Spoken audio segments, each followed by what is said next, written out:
back to KraftsbyKatelyn. I'm super excited for today's video, but before we get started, I do just want to say that this video is sponsored by Skillshare.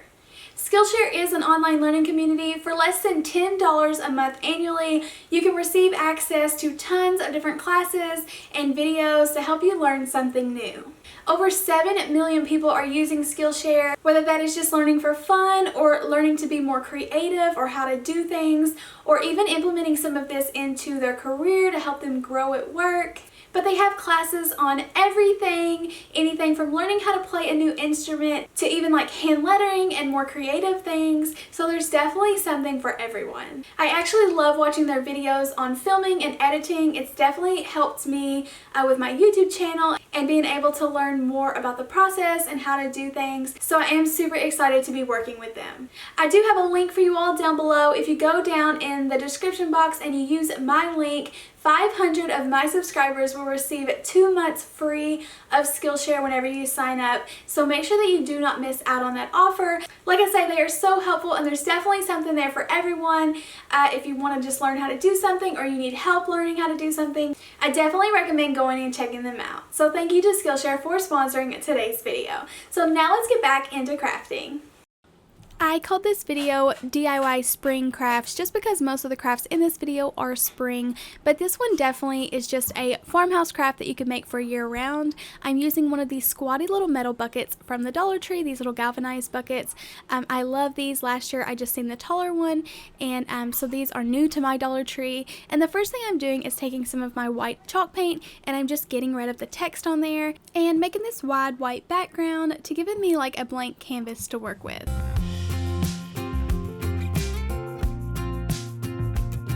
I was not worried at all about this being perfect. You could attempt to use some painter's tape if you did want it more perfect, although this does curve around, so I'm not sure how well painter's tape would work. But like I say, I didn't worry about it being perfect. I just did it the best I could, and then I went back and added a second coat, and then I tried to straighten up the lines that did need some help.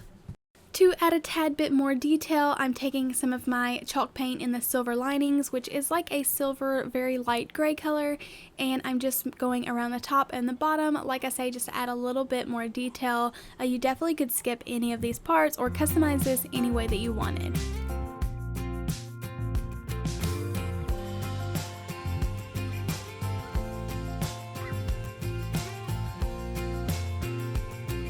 I've definitely learned after years of crafting to not be so hard on yourself because it does not have to be perfect. After it all gets put together, it still looks really cute, and that's what I say crafting is. It's something cute that comes out of a lot of mistakes that you tried to fix. So I'm really into the windmills lately, and I wanted to put a little windmill on this. So I'm just freehanding this. You definitely could print something off and try to trace it. Like I say, I'm not worried at all about this being perfect. This is just a tiny little windmill, and I'm going to paint over it, and I try to get these blades as symmetrical as possible. They definitely are not, but this still turns out really cute in the end.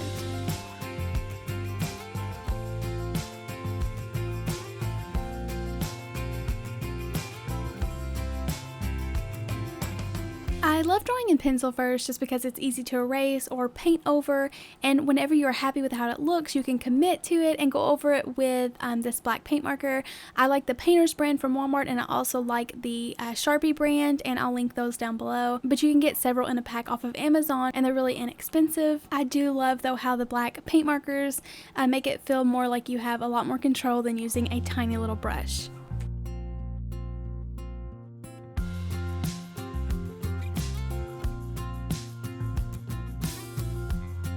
I'm wanting this windmill to be the letter O. I needed a small word because the letter stickers from Dollar Tree were really large, and I decided on the word joy. It does remind me of my mom because we always joked with her that all of her crafts or anything that she made, she used the word joy just because it was the smallest I have to try to paint or craft on. But I think it looks really cute, this short little word on there, and joy reminds me of Christmas, but it's definitely a word that you could use all year, and especially when it's not in Christmas colors, it just blends into the farmhouse perfect. So I just stuck the stickers directly on there. I would recommend putting a sealant over it like Mod Podge, or maybe spraying it with a clear coat just to make sure that your letters stay on there and it does seal in all of your paint. I'm just going to stick a little plant in there that I picked up from TJ Maxx a while back. I've had this plant forever, but I just thought it looked really cute in there, and I love how this turned out. For my next craft, I'm going to be using some of these terracotta pots. They do come in this 2-pack from Dollar Tree, which makes them really inexpensive, and I'm painting them with 2 coats of my Waverly White chalk paint.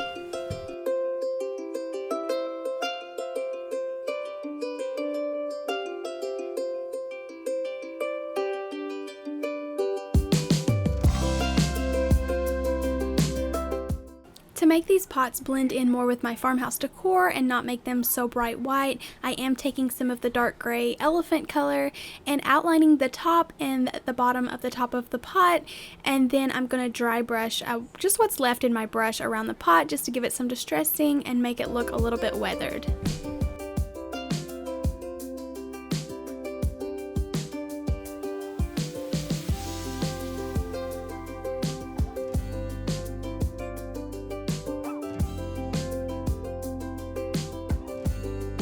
I picked up a pack of these flower cutout shapes from Dollar Tree, and I'm going to put some of this vintage music paper over it.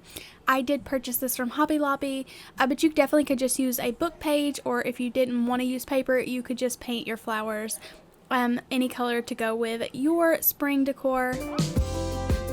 Once again, I'm not really worried about these being perfect, but I did just flip over that paper and trace it, and then I'm just going to cut these out really not perfect, like I say, kind of more like a rough cut so that some of the natural wood from the flower will show through the edges.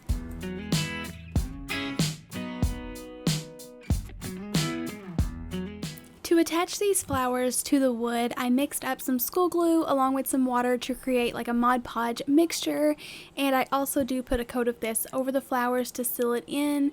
These flowers will bubble up if they get really wet, so make sure that you don't add too much glue. And then I just took a hairdryer and dried mine so that it wouldn't stay wet very long at all.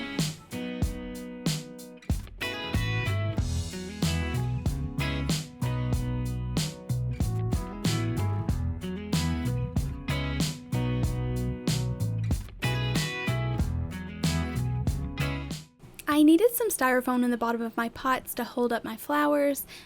Those little cone-shaped styrofoam pieces that they have at Dollar Tree sometimes would be perfect for this, but mine didn't have these at the time, so I'm just adding some little styrofoam pieces.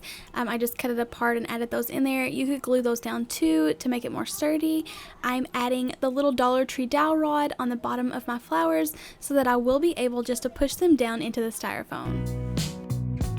I wanted to add something that looked like leaves, so I'm just tying a piece of my Dollar Tree burlap around there in a knot, and then I take my scissors and I kind of trim out the shape of some little leaves, or kind of round over the edges so it kind of appears like they're little leaves on the stem, but I think this adds a lot more detail and makes them look really put together. Then I just pushed my dowel rod into the center of the styrofoam and then filled up the top so you couldn't see any of the green with this brown Spanish moss. I definitely felt like after I got it all put together, it needed a center for the flower center. You definitely could glue something there, like a buttons or something burlap. It would be really cute.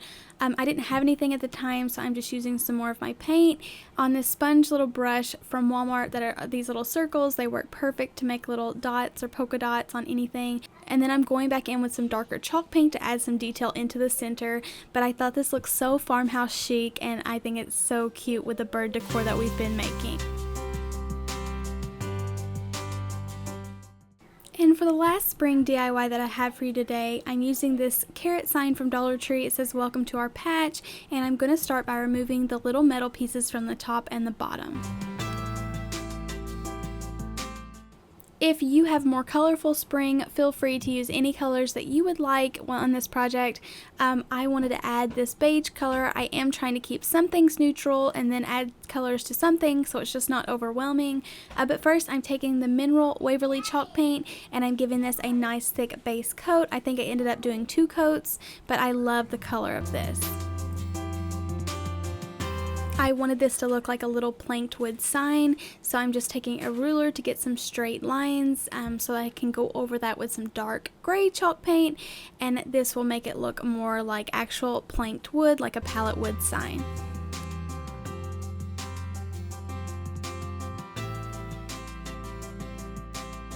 I I do want this to be to appear like weathered wood, so I'm taking whatever's left over on my brush and I kind of empty it out and then dry brush this around the edges as well as in the center in between the panels, and I think this just adds a lot of detail and it makes it look more like rustic or distressed wood. So that dark gray paint is very harsh if I just tried to go over it on the mineral color. I tried to mix the darker gray with a little bit of a lighter color, and then I am just trying to barely go through and add this to distress this. One reason I love chalk paint is that it sands really nicely, so I take my sandpaper and I go in the direction of the wood, and it makes it look so much more realistic.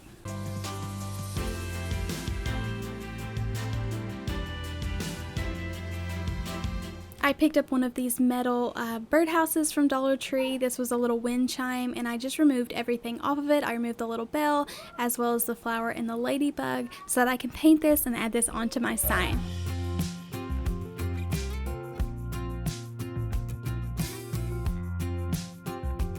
I didn't want this to look like super shiny new metal, so I used some of my gray paint on here as well, and I just dabbed it on there to give it more of a weathered look, and I'm covering up that lime green with just some white paint.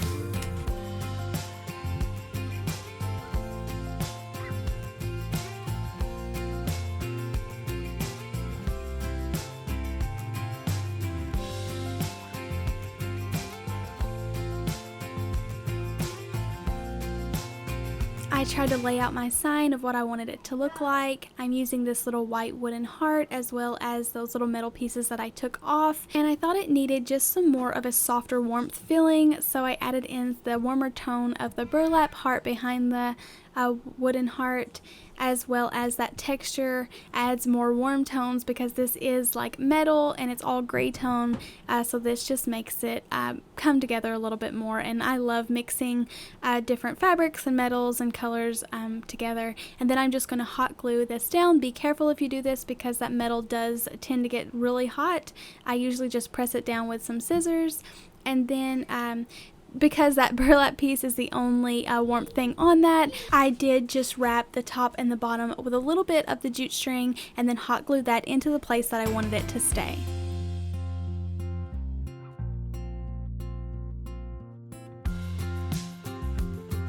I was so excited with how this came together. I definitely think it looks like something more high-end than what you would have made from Dollar Tree.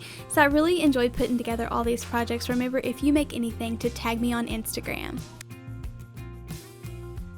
Thank you all so much for watching. I truly appreciate all your thumbs up and your sweet comments down below. Like I say, don't forget about Skillshare. Go check out my description. There is a link down there that will let the first 500 of my subscribers that go click the link receive 2 months free. So don't miss out on that. Thank you all so much for watching, and happy crafting. Bye!